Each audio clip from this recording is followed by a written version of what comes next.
Hi, everyone. Good afternoon. Happy Climate Week. Although, as one of my esteemed panelists said before we began our event today, we should be living every week like it's Climate Week. And that's what we hope to do here at the Globe. We're here today to grapple with a sort of basic unkind truth, which is that climate change is deeply unjust. Often those who have contributed the least to greenhouse gas emissions, the greenhouse gas emissions that are fueling climate change are the ones who are the most vulnerable to the crisis. So here's just one particularly awful example of what I mean. This year, monsoons fueled by climate change flooded the country of Pakistan. It left a stunning 1/3 of the country underwater. Pakistan is far from the world's most resourced country. And on top of that, it's responsible for less than 1% of the world's historic planet warming emissions, but it's the world's 8th most vulnerable nation to climate change. And there's similar dynamics visible here in the US too. So with this sort of basic injustice in mind, people all over the world are asking this question: who should be footing the bill for climate action? Transitioning away from oil and gas and coal will cost a lot of money. We need to pay people to build new infrastructure and operate it. And frankly, we should be paying them well. Adapting to climate change, as well as handling the irreversible damages it's already created, won't come cheap either. So here today to discuss this question of who should be financing the transition, I'm honored to be joined by three guests today. Rachel Rose Jackson is the Director of Climate Research and Policy at Corporate Accountability. Larry Yu is co-chair of the Climate Reality Project's Boston Metro chapter, and William Barber III is the Chief Executive Officer and founder of the Rural Beacon Initiative. Thank you all so much for being here with me today.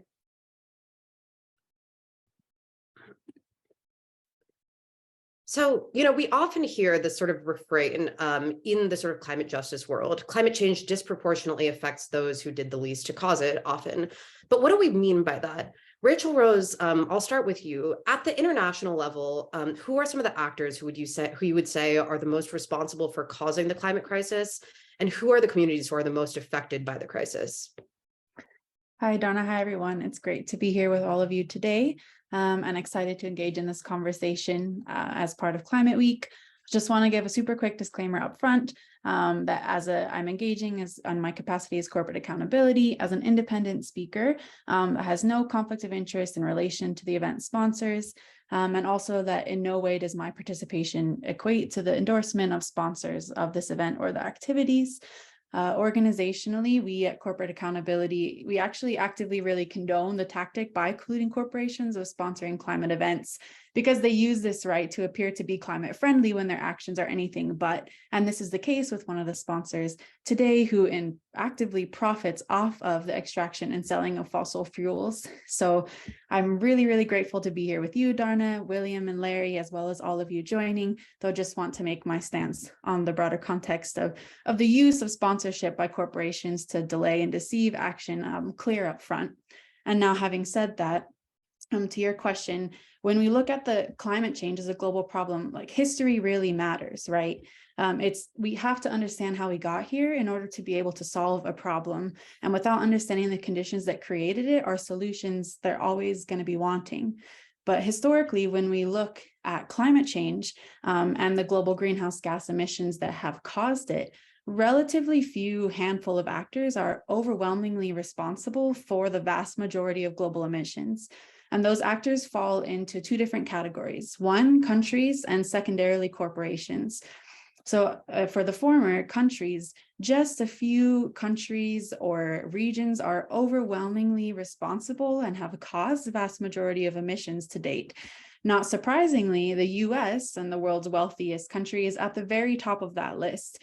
From the start of when humans started really interfering with the atmosphere in the Industrial Revolution till now, the US is responsible for around 20% of global emissions.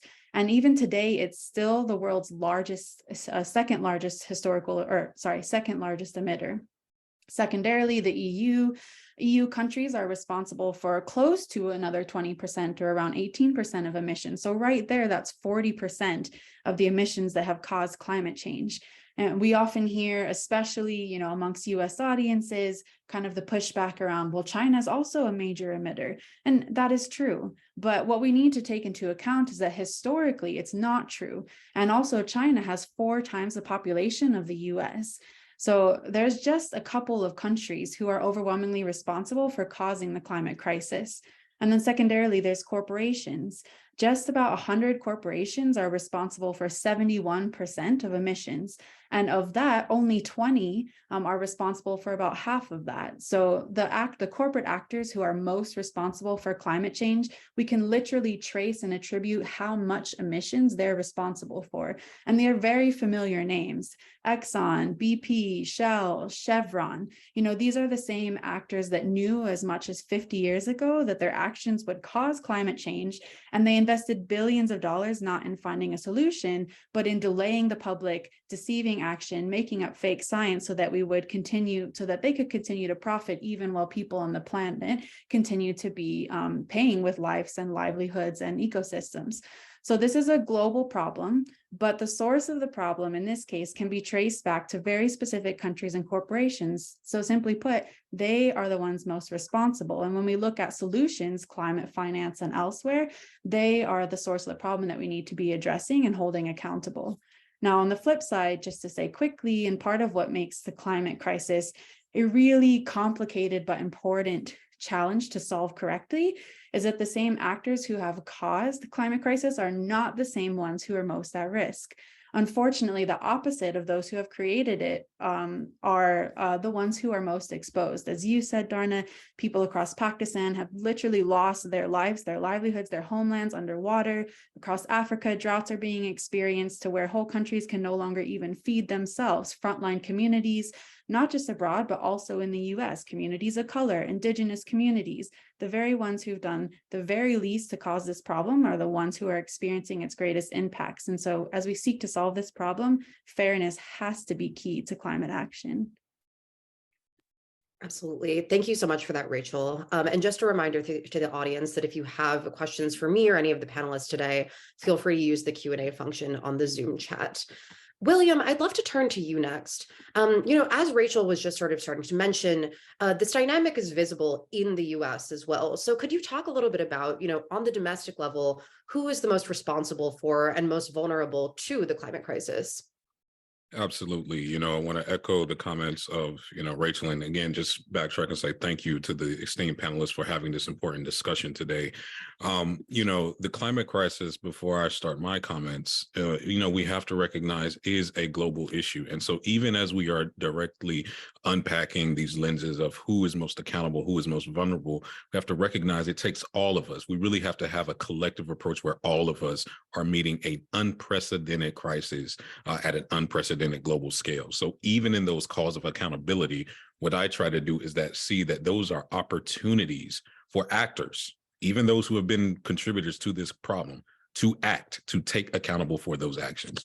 But to get to your question, Darna, last year, the Environmental Protection Agency released a report entitled Climate Change and Social Vulnerability in the United States, which looked at critical database context towards the urgency of the global climate crisis, but also the urgency of ensuring that climate investments are prioritized for disadvantaged communities that have too long been overburdened with the realities of this crisis. The report looked at 6 climate impacts, including air quality and health, extreme temperature and health, extreme temperature and labor, coastal flooding and traffic, coastal flooding and property, and inland flooding and property.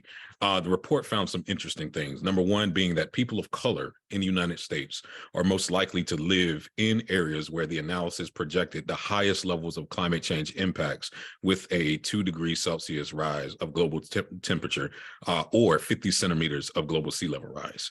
The report also found that Black and African American individuals were projected to face higher impacts of climate change for all 6 impacts analyzed in the report, compared to every other demographic group.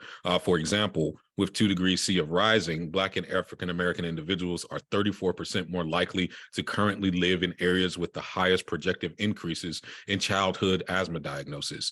That rises to 41% under 4 degrees Celsius of rising. Black and African individuals are 40% more likely to currently live in areas with the highest projected increases in extreme temperature-related deaths. This rises to 59% under 4 degrees Celsius of global warming. The report found that Hispanics and Latinos have high participation in weather-exposed industries such as construction, agriculture, which are especially vulnerable to the effects of extreme temperatures. With 2 degrees Celsius of rising, Hispanic and Latino individuals are 43% more likely to currently live in areas with the highest projected reductions in labor hours due to extreme temperatures, causing really severe concerns for household incomes. With regards to transportation, Hispanic and Latino individuals are about 50% more likely to currently live in areas with the highest estimated increases in traffic delays due to increases in coastal flooding. The report found further that American Indian and Alaska Native individuals are 48% more likely than non-American Indian and non-Alaska Native individuals to currently live in areas where the highest percentage of land is projected to be inundated due to sea level rise. American Indian, Alaska Native individuals are also 37% more likely to live in areas with the highest projected labor hour losses in weather-exposed industries due to climate-driven increases in high temperature days. So as we look through at the data, it shows us this really interesting trend that when we talk about who is heavily impacted by the climate crisis right here in the United States, it is largely rural communities, largely communities of color, largely communities who have already been overburdened by legacy pollution or the effects of poverty. Also, it's communities that have largely been exposed and on the front lines of our current fight for environmental justice. We have to draw that connection.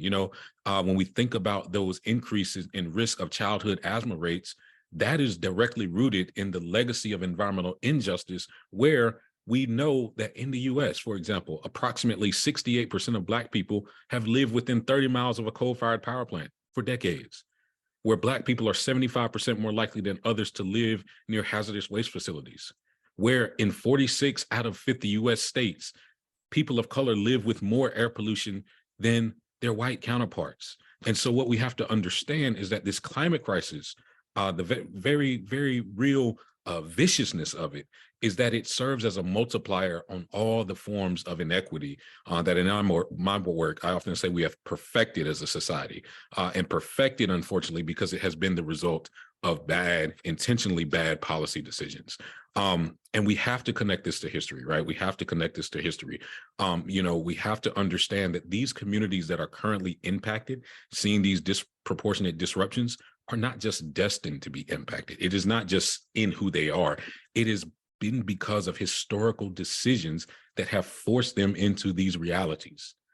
One thing we do in my work is look at the example for redlining, of course. We all know that redlining was a policy during the New Deal by which the federal government, in conjunction with efforts to address a national housing shortage at the time, developed a series of maps of every metropolitan area in the country that essentially told lending institutions where it was safe to lend to citizens. The government policy had a very clear racial disparity, as places where high populations of Blacks or immigrants lived were colored red to indicate to appraisers that these neighborhoods were too risky to insure mortgages. And there was a document entitled the Underwriting Manual, which established explicitly segregationist policies as a part of its recommendations, saying that incompatible racial groups should not be permitted to live in the same communities with each other, meaning that Black and immigrants should not be granted access to the same loans that were helping to increase access to housing for an emerging white middle class. This had devastating long-term economic effects, including reducing en masse the opportunity for Blacks and immigrants to become homeowners and resulting severely in kneecapping the ability to accumulate wealth. And actually, when you look at the current racial wealth in the country, African Americans have only about 5% of the wealth as compared to their white counterparts, and it can be directly related to this policy. Now, there's also an environmental component here that got us into the reality. Is that underwriting manual that I mentioned made an additional recommendation that highways would be an effective tool in actually separating those incompatible groups, racial groups. And so beginning in the early 1930s, highways were preferentially constructed through, around, and across Black and brown communities all over the nation. Entire communities were actually bulldozed. And we know bringing it full circle that today highways are a significant source of air pollution within communities of color.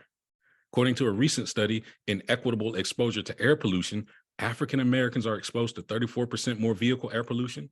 Latinos are exposed to 26% more air pollution, and potentially surprisingly, Asian Americans are exposed to 36% more air pollution. So that gets us to this modern environmental justice struggle. But it is also connected to the modern climate crisis, because this disruption, the placement of these highways, opened the gate to community disruption and the beginnings of disproportionate exposures to heavy industry and pollution that have made the climate crisis possible today. So whereas entire communities were bulldozed to place highways, the heavy industry then sought to develop along these channels of commerce in areas that did not have the political or economic resilience to be able to resist their encroachment. And this happened because, again, of the policy of redlining to be the same communities, poor communities of color, that because they were kneecapped in building wealth, as we said, shut out of the home ownership process, were now economically and politically vulnerable. And a feedback loop of inequity is put in place that still exists today, where we see a recent study in April came out that said that historically redlined communities have 200% times more oil and gas infrastructure, the climate causing oil and gas infrastructure, than non-redline communities. And so as we are thinking about who is impacted now, we have to absolutely understand the present disproportionate impacts, but we also, as my colleague Rachel mentioned, have to understand the history of how those impacts were made possible if we are truly going to lay accountability in the proper place as we all work to solve this climate crisis. And very quickly, as I close, it's interesting. I don't believe in blame, but I do believe in accountability. According to a recent study by the University of Leeds that looked at 86 countries, the wealthiest 10th of people consume about 20 times more energy overall than the bottom 10th, the bottom poorest. So meaning that in terms of generating the demand for fossil fuel emitting energy, we have to understand who's contributing to that. We know that the gulf in that demand is greatest in transport, where the top 10th gobble 187 times more fuel than the poorest 10th of people, because the poorest 10th of people can't afford to drive. So again, we have to really think holistically and critically, in this moment, as we're thinking about who is responsible, who is vulnerable, and how do we address this moment. Absolutely. Thank you so much for that context. It's absolutely essential, I think, to understand this history as we sort of grapple with, the question of who should be financing the changes that have, hurt so many communities so much. The changes to the factors that have hurt so many communities so much. Larry, I'd love to turn to you now to talk a little bit about the sort of regional and state and even city level here in Boston. Is there evidence that, those who are least responsible for the climate crisis are more impacted on the local level as well? Are these sort of historical sort of legacies present, on the local level too? Yeah, sure. Thank you, Darna. And thank you everyone for joining today as well. I'm really excited to be in community with you all. William just set everything up, and everything William just said about nationwide is also present here in Boston and in Massachusetts. So I'll save any preamble because he gave a great preamble. I'll just point to a couple very specifics that highlight pieces that William just talked about. The city of Boston, the neighborhoods of Chinatown and Lower Roxbury, there are days when the surface temperature there is 10 degrees hotter than in leafier suburbs, say West Roxbury, where 10 degrees hotter at the surface level. And I think the projections for how hot Boston could become in the future, I think the high end of those projections, 90 days over 90 degrees. And if you think about adding 10 more degrees to that, just think about the burden on those communities. And that is largely a historical relic of lack of tree cover and lots of pavement decisions made long ago. So that piece is playing out right now. But it's also playing out in the current, and we are still continuing to attempt to build fossil fuel infrastructure in environmental justice communities. We have a natural gas compressor plant that was built in Weymouth. There's a natural gas power plant that's proposed for Peabody that appears to be going forward. And I appreciate that the legislature has defined environmental justice communities in the past climate bill and stressed the importance of using environmental justice communities as a lens for citing these projects, which probably shouldn't be built anywhere, let alone cited in environmental justice communities. But so far, these projects are still continue to go forward without any abatements. There's a biomass plant in Springfield, which is the asthma capital of New England. Just it's unfathomable, really. And I'll also I live in Somerville, so I want to lift up one very local detail for me, which William also touched on. We have a highway running through Somerville, through East Somerville, I-93. And there are apartment buildings there that are 15 feet from the highway with no sound mitigation, no emissions mitigation for particulates, for nitrogen oxides, and for other emissions, right? And you contrast that with some of the western suburbs where I-90 splits through, and you have like huge barriers that protect the trees, that protect the communities, right? And Somerville, 15 feet from a road.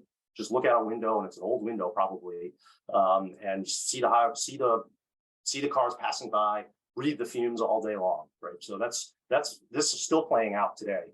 But I'll pause there because I could probably take all day talking about local impacts. Absolutely. Thank you so much, Larry. So, we're equipped with all this context now to begin unpacking this question of who should be financing the transition. And that's not only the transition away from fossil fuels, but also sort of transitioning into a world where we are grappling with the climate impacts that we're already seeing. And a big, place where this came up recently was COP27, the UN climate talks in Egypt that wrapped up recently. Rachel Rose, you were there on the ground, and one of the biggest kind of topics there was how countries, especially wealthier and highly polluting ones, would address loss and damage, a sort of term for the things that have already been lost and damaged due to climate change. There was some historic movement on this front at COP27. So what happened, and how well do you think those negotiations went? Great question. And there's a lot to unpack here. First of all, the context of this idea that we now need loss and damage finance, as well as finance to help communities adapt to and respond to climate change. The reality here is that the global response to climate change has been delayed for so long that we are now living in an era of loss and damage. So we've lost the opportunity to only proactively keep a climate crisis from spiraling out of control. And now the world is left with, and communities around the world are left with, living with the reality of a climate crisis while also having not been adequately supported in adapting to or responding to a climate crisis. And so we now have a crisis that's confounded in many ways and complicated, and as Larry and William laid out so powerfully, most directly affects the very same people who didn't cause the crisis, and also the very same people who are affected by systemic racism and other systemic injustices as well.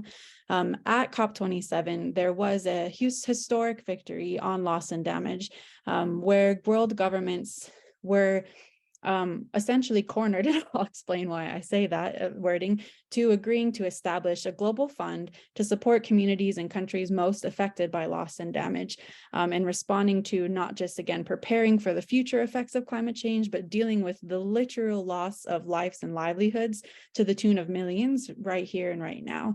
And this is truly a historic victory, and it's thanks to the determined work by climate justice activists who have been fighting for this fund and this support year after year and after year. It is not thanks to the championship of governments like the US, and it's also not charity or goodwill. It's something that is owed and is due effectively. The global north countries like the US are being called on and being held accountable to pay their climate debt, something that they have taken out deposits or credits of global emissions, and now they need to pay for what that they've done and continue to do. This victory was also really hard won because for 30 years, basically as long as the UNFCCC has existed, the Global Climate Treaty, countries and communities from the Global South have been asking for support for loss and damage finance. So year after year, they receive lovely words, but no action, empty promises that aren't backed by walking the walk. And so for 30 years, we've been waiting for this fund to be established. And finally, thanks to the hard work of communities on the front lines, communities of color, people from the Global South, Indigenous peoples, that victory has finally been secured at COP27. So to answer your question, what was agreed? World governments agreed to establish a global fund that will need to be financed to support countries and communities living loss and damage, like those enduring the floods in Pakistan, or those in Southeast Asia whose communities have been completely wiped out by mudslides.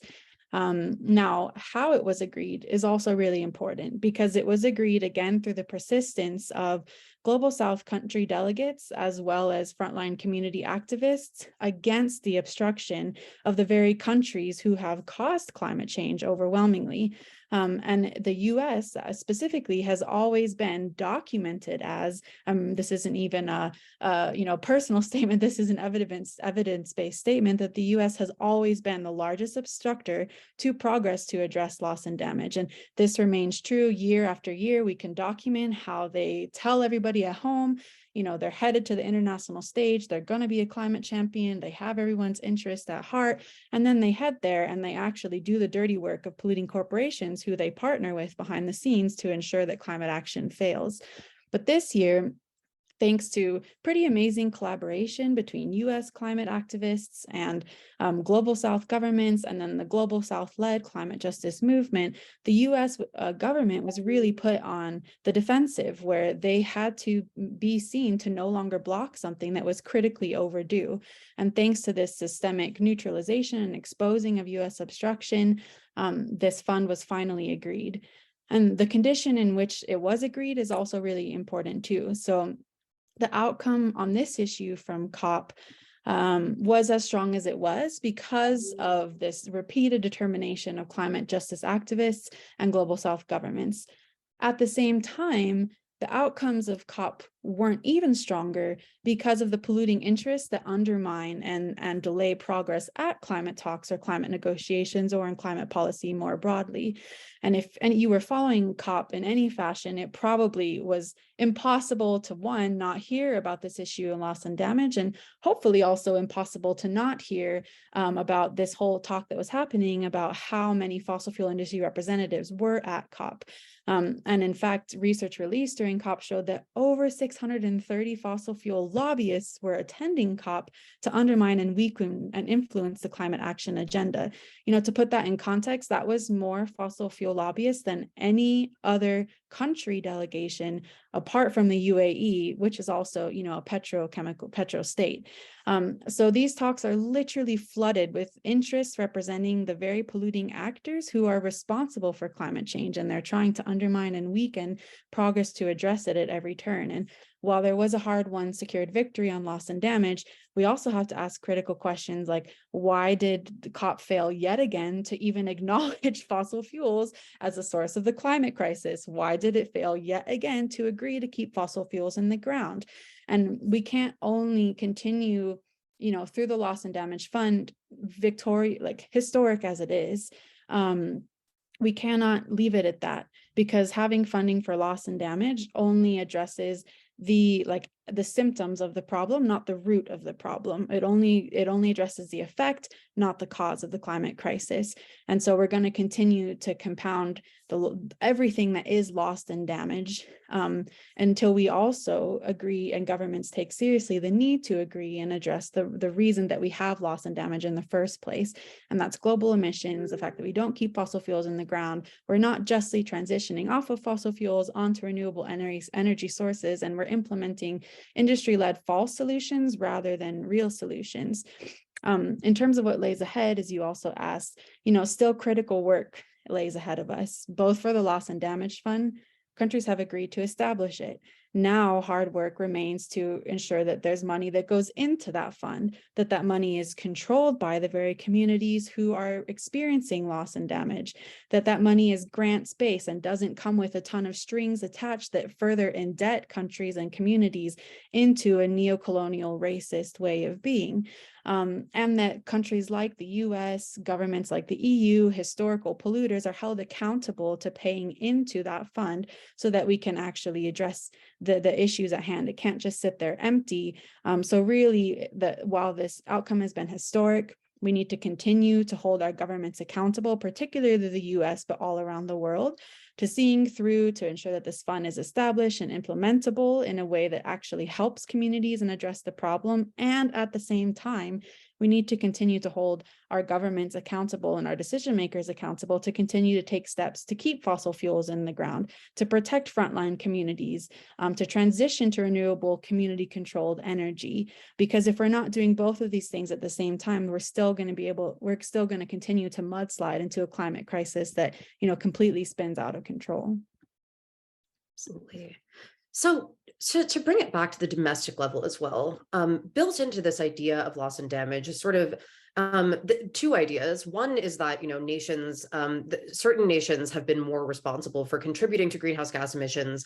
The other is that often those nations are the ones that have the most resources to finance, the sort of changes that need to be made to adapt, to sort of grapple with changes.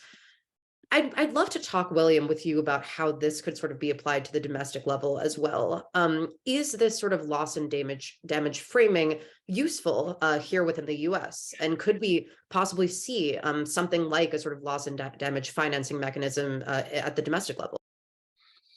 Yeah, no, that's a really great question, Darna. And, to build on all of the comments that have been said, there is a uniquely oxymoronic contradiction when you think about the realities of frontline communities within the context of the US as the wealthiest nation on the planet and one of the leading contributors to the global climate crisis, which is, even as we think about the ability of the United States as a whole to mitigate, to respond to invest in solutions technology, to invest in other nations that are suffering the brunt of this crisis that, they contributed the least to, the inability of the U.S. to meet those needs first for many of its citizens living right here on the front lines, it is really something challenging to think about.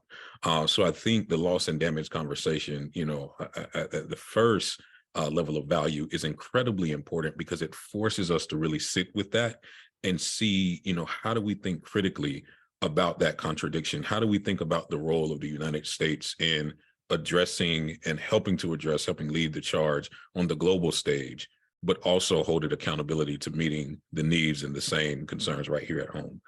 The second reason that I think, the loss and damage conversation is especially pertinent when we talk about the domestic level. Of course, just to level set, loss and damage, as folks know, refers to the negative consequences that arise from the unavoidable risk of climate change. So we're thinking about our sea level rise, our prolonged heat waves, the acidification of the sea, extreme events writ large. That conversation also forces us to understand that the reality of the United States is not a monolith. So people have often said that the climate crisis affects us all, but it does not affect us all the same way. And I think pulling that out, even at the domestic level, is a really important piece as we're thinking about policy, as we're thinking about investments, as we're thinking about who foots the bill and what does that look like in this context. The second reason I think is especially pertinent, even in the domestic context, is because it forces the conversation on real dollars. How do we actually quantify the impacts that are being seen by frontline communities, and how do we put real dollars behind that?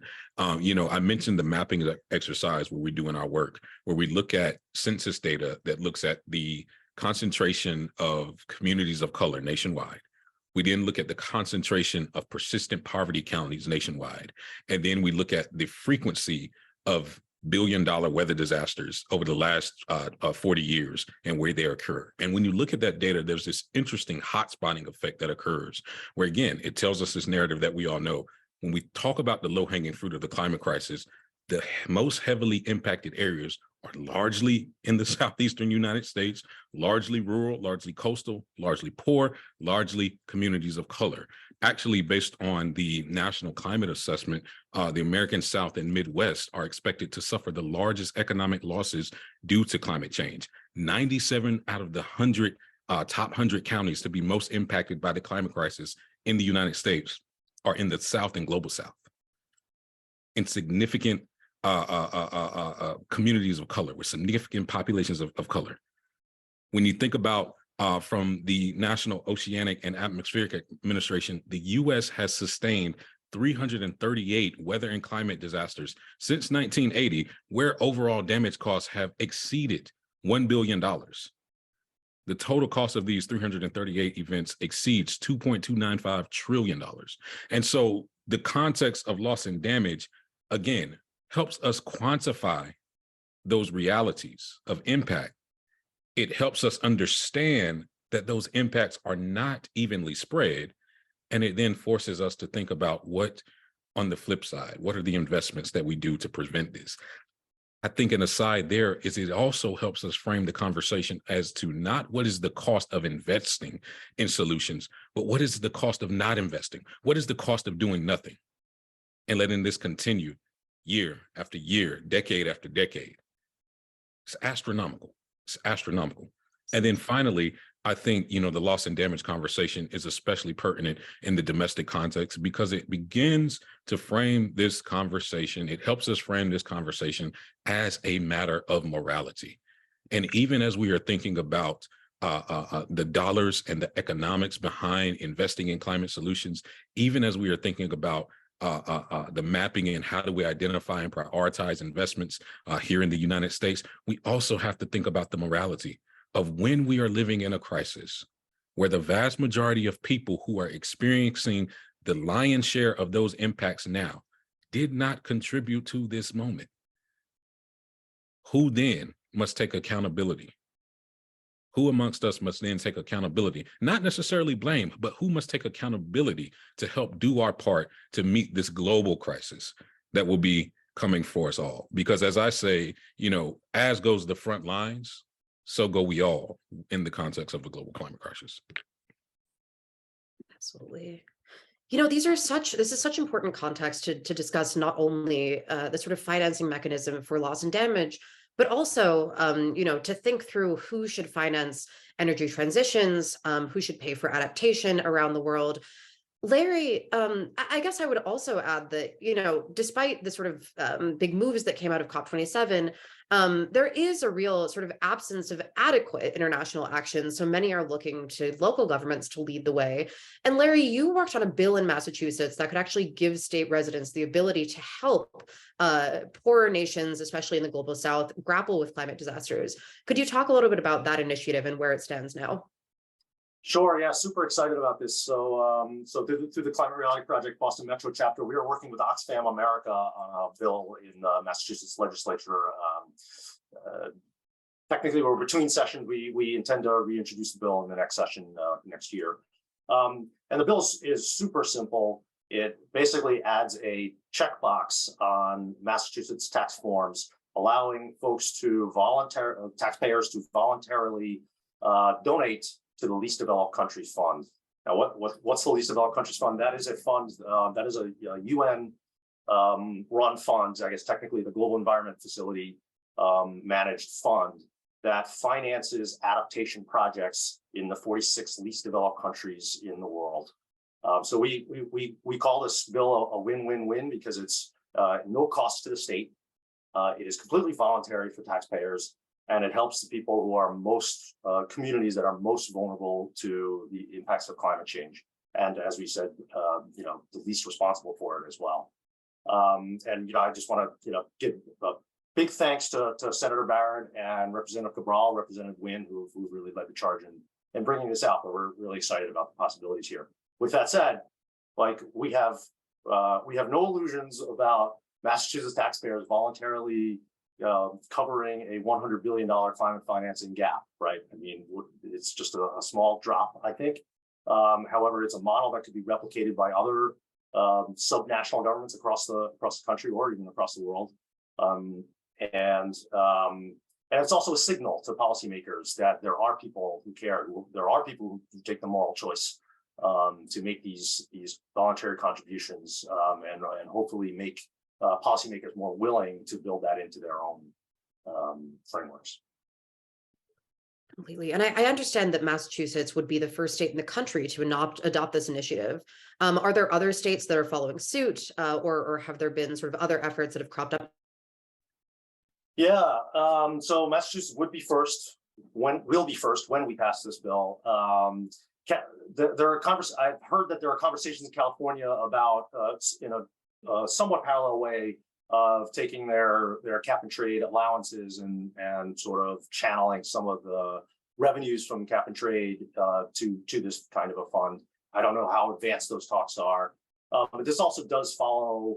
I think it was Quebec that first made our contribution to the Least Developed Countries Fund back in after the Paris Agreement. There, I think the first subnational meeting, smaller than a national government, to make a contribution to the fund. And I think it really, I don't know, it was inspiring for a few folks in Massachusetts, Peter Fox Penner, David Robinson, to really sort of like to say, hey, how can we do something like that in Massachusetts?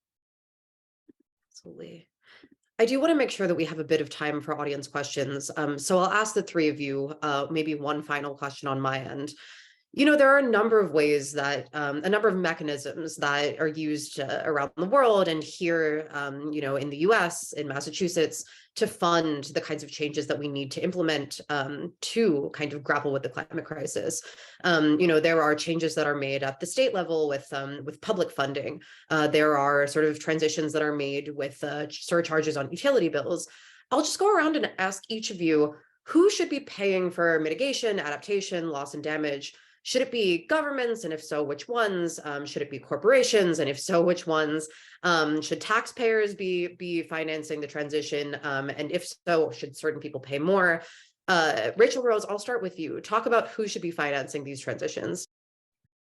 Well, those who've caused the problem should be financing the transition. It's a simple concept of if you break it, you buy it.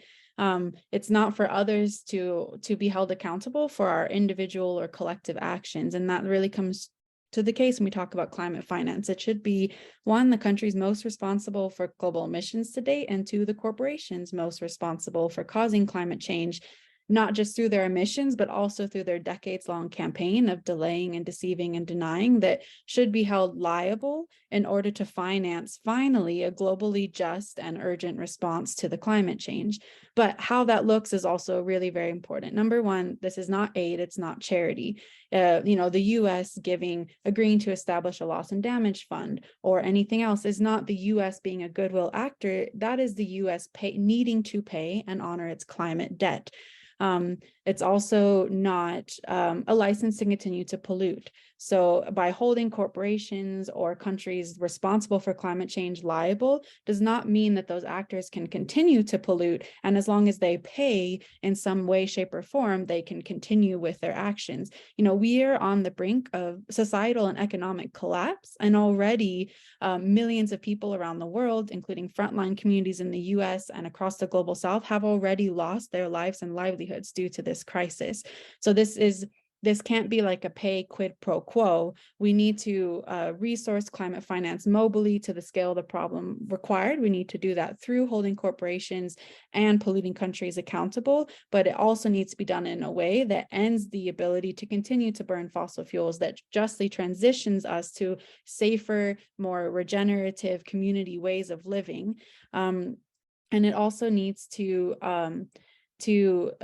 be, you know, that climate finance needs to be in control of the communities who have the real solutions to address the climate crisis and who are those who are most affected. You know, there's a whole suite of ways that this can be done, holding corporations, holding countries liable. One really quick place you can learn about that is go to liabilityroadmap.org. There's a whole suite of actions that can be taken locally, nationally, and internationally to hold these corporations, to hold these countries accountable, and through doing so, not just unlock the finance we need to actually finally address the climate crisis, but to end the ability of polluting practices that continue to fuel the climate crisis at the same time, and to be able to implement the real community-controlled solutions we need at scale. What's really interesting about all of this, too, just final things to say, is one, that a world that continues to run on fossil fuels is not an economically viable one. Fossil fuels are getting more and more expensive by the minute in terms of their economic costs, in terms of their social costs, but we have real solutions that are community controlled, that are cost effective, and that we know work. So we don't need to be wasting time with, trinkets of the industry's false solutions or all of these other things that we hear about, carbon markets and how they'll allow us to continue to pollute, because we have cost effective proven solutions right now, and we just need the finance in order to be able to implement them at scale. And while it can sound like a lot of money is needed to address loss and damage or climate action more broadly, this is really not the case when you put it in context. Look at COVID, for example. Overnight, billions upon billions of dollars were mobilized as soon as governments had the political will to invest. The American Rescue Plan, just as one example, provided $350 billion in emergency funding for COVID-19 emergency and jobs. And same thing in the EU, a total of 2 trillion euros was as being invested to help rebuild a post-COVID-19 world. So when governments want to, they can. They do have the money. They have the money sitting there ready to be put to use. It's just that that money needs to go not towards subsidizing fossil fuels and practices that continue to spur the climate crisis, but towards ending the ability of these corporations and these actors to continue to pollute, towards implementing real solutions, and towards finally owing up to climate debt.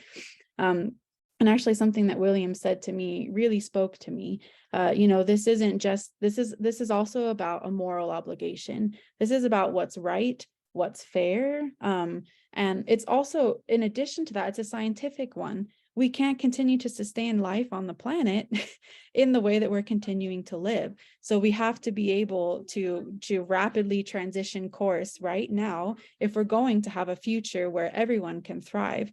It's also a personal one, and this is especially true when it comes to climate finance. We need to stop looking at the climate crisis not as like an us versus them, or as long as other people are affected and I'm still all right for 30 more years, that it's totally fine. Like, we are all in this together.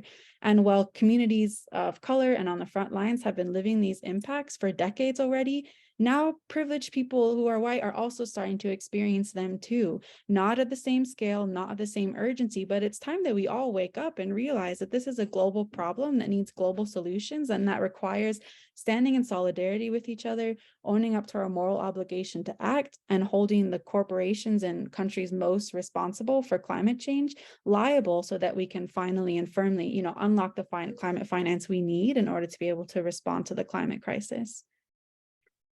William, I'd love to hear from you. You work with communities who are sort of working on climate solutions, on climate action already. Talk about who is funding that kind of action at the local level, and how it compares to who you feel should be financing climate action. Absolutely, Dharma. And I'm going to take it in reverse order. Actually, you said the who, and you listed 3 constituencies, and my answer, quite frankly, to that is yes. It's not either one, it's yes. And what I mean by that is that in this moment, we have to recognize that when we are talking about systems level change at the scale that we are discussing, we really have to be aware of 2 things. One, that systems that got us into this position, which are needing to be shifted, are directly responsive to what? Us humans, meaning that we can create the systems and the solutions that get us out of this moment. So that is both a challenge, it is both a daunting task, but it is also, I see it as a window of hope. Number 2, recognizing that in this moment, I have personally been able to begin to cut my tooth in some of the work around climate finance. We have to recognize that in the realm of climate finance and the investments we're seeing, it is not a zero-sum game. It is actually not an equation where 1 + 1 = 2, or where the pie remains the same. And we are actually talking about, through investing in a clean economy and a sustainable future, growing the pie many times over where all people involved can actually get an equitable piece. And that's the exciting part of the conversation. We have to really make sure to bring that to our forefront. When we think about catalyzing climate investments, one mechanism that I am especially keen on, of course, is the Greenhouse Gas Reduction Fund. You all are familiar with that. It catalyzes $27 billion of clean energy technology to be deployed to reduce emissions, especially in disadvantaged communities, Now, recognizing that because that is not a zero-sum game, what that offers is the opportunity to standardize how we approach disadvantaged communities and environmental justice at an unprecedented level. It offers the opportunity to catalyze many times more investments from the constituents you laid out: philanthropy, government, the private sector, that actually get us to a level of investment that is not simply 27 billion. It's many times over through financial leverage. And it grows the pie because it creates new opportunities by establishing clean markets, new opportunities for ownership and workforce, new opportunities for clean energy development in historically underserved communities. But not only that, it also offers the opportunity for those benefits that we have not been able to quantify yet. The benefits of establishing clean air for communities across the nation, the benefits of establishing low energy burdens and affordable energy and energy security for communities and neighborhoods across the nation, the ability to establish clean water, the ability to redress environmental racism, the ability to create a truly sustainable economy and a new way of doing business that is good for people, but also good for planet. What is the value on that? You can't put a number on that, right? And so that is the opportunity in front of us. And so, we have to make sure to keep that front of mind. And in terms of what are some of the places and people who have been funding community solutions, we've seen a lot of support in the Inflation Reduction Act. While I want to say this is absolutely a moment of progress, it is not a silver bullet. There is still much work to be done. It is absolutely a testament to the strength of the climate and the environmental justice movement, especially in achieving the Justice 40 carve-outs, focusing on disadvantaged communities that have for over 40 years been pushed by environmental frontline advocates here in the United States. But it does do some good things to create momentum. $3 billion in environmental and climate justice block grants to invest in community-led projects in disadvantaged communities, $3 billion in neighborhood access and equity grants to support neighborhood equity and affordable transportation, $3 billion in grants to reduce air pollution at ports, to support the purchase and installation of zero emissions equipment, the $27 billion green bank that I mentioned, $30 million for implementation of and enforcement of NEPA, the National Environmental Protection Act, which has been a key policy piece for environmental justice communities at CEQ. So while this is not the silver bullet that solves it all, it helps create that momentum and establish a precedent that we can build upon. And it is so important in this moment that we see that for what it is, and do the hard work of using this foundation to continue the work that we all must do. We had an audience question about the IRA actually from Tina Grasowski. So Tina, if you're watching, I hope that this was helpful. Larry, I'll ask you, who do you think should be financing the transitions that we need to see to grapple with the climate crisis? And what do you see as sort of the future of climate finance, whether that means, on the sort of New England or Boston level, or more broadly on the international level? Yeah, all of the above is what it comes down to, right? Climate finance right now is a mix of national governments, multilaterals, and some corporate funds as well. And I think all of that needs to scale to represent the major drivers that brought us to this crisis in the first place. And I don't know. I want to double click a little bit on that corporate piece of that finance and talk a little bit about what Rachel Rose said as well, because as we open the door for more private capital, I think more private capital is needed in some regard. However, the mechanisms that we use to implement corporate finance should be non-extractive, right? They should be about lifting up the power and agency of local communities. So if you could imagine, an investor-owned utility in the U.S. building a solar power plant in a developing nation, right, that's still extractive. And that is essentially a neo-colonial way of providing that transition, and would not be a just transition. I would not call that a just transition, right? So finding ways to build up the power of local communities to build their own power, build and manage their own power plants. That's sort of energy justice right there. And so I do think there are just tons of opportunities to be able to lift up livelihoods and agency in communities in a non-extractive way. I think there was another question in the chat about about a column that offered a false choice for developing nations about for either giving them power by allowing them to build fossil fuel power plants and allowing them to develop faster, or loss and damage and climate finance. And it's a false choice, right? Because we can actually help those communities grow and build their own power and agency by providing adaptation resilience funds. Thanks for that, Larry. This is in reference to a question about an op-ed by Jeff Jacoby published recently in the Globe.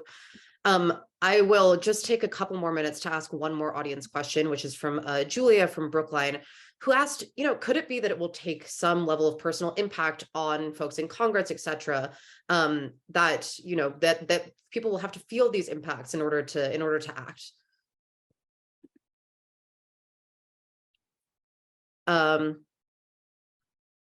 Rachel Rose, I'll start with you, I suppose. I was just taking a deep breath, actually hoping you wouldn't come to me, because that's it's a good question, but also a complicated one to answer about human nature. I guess there are multiple ways you could answer this. One is, how are we not already experiencing a personal impact? I mean, I think we're probably kind of out of touch with the reality of the science, kind of out of touch with the reality of the impacts, if we feel that climate change is still something in the future and not here and now. I mean, look at all of the impacts that William rattled off at the beginning of this call. Look at the California wildfires. Look at the Gulf Coast oil spills. You don't really even have to look outside of the US's backyard to see that it is way past time to act, that lives and livelihoods are already being lost on the line, that entire nations are going underground, and that communities are being lost, not just in the US's backyard, but all around the world.